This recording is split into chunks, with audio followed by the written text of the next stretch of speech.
Oi, gente, bom dia. Mais uma videoaula da semana.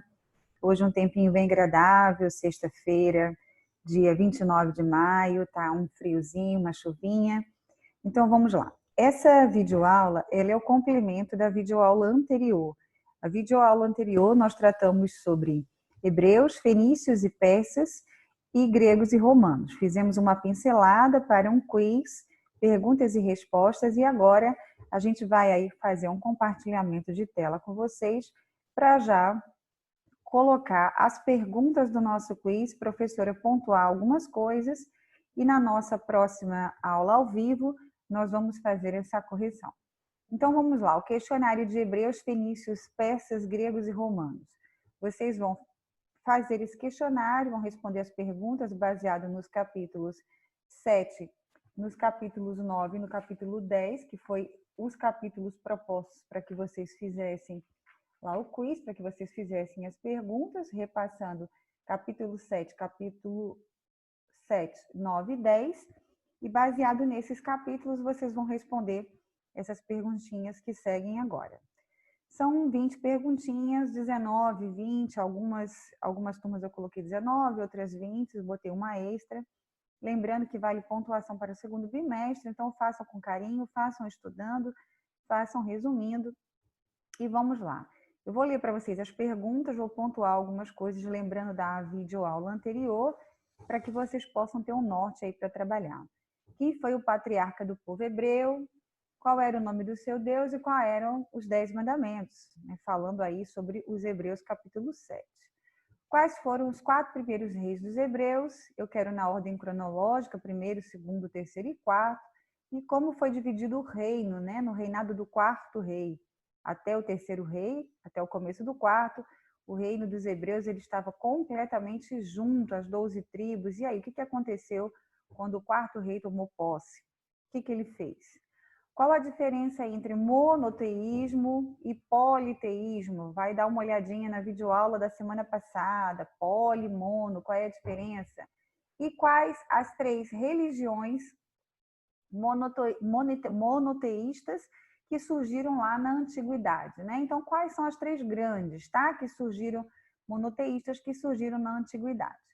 O que significa a pessoa ter uma origem semita, um povo com origem semita? Significa o quê?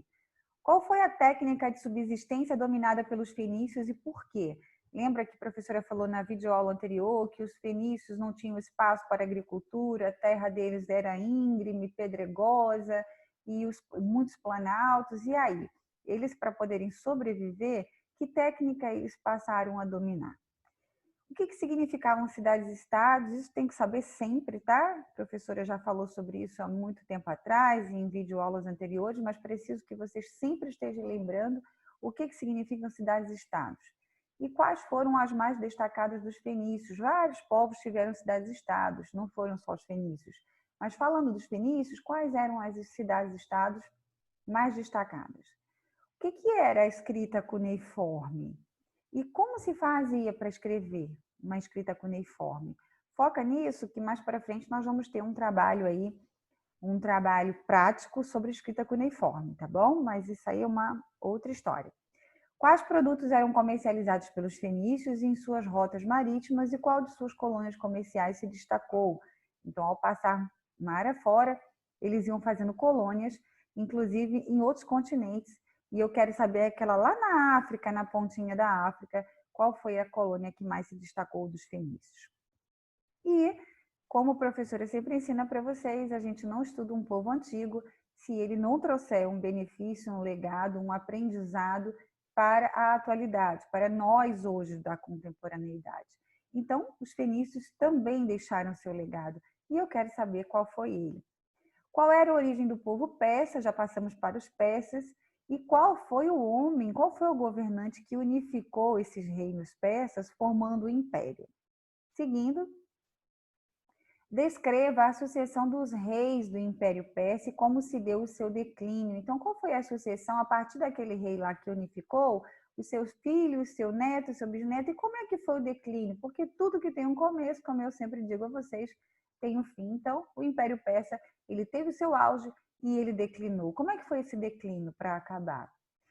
eu quero saber o que foi a Batalha de Maratona. Dá uma olhadinha lá e vê o que foi a Batalha de Maratona. Ela é muito importante e significativa para fazer esse elo aí de declínio do império para a ascensão de outro. Qual a origem do governante Alexandre o Grande? Por quais regiões ele vai expandir o seu império? E por que ele morreu?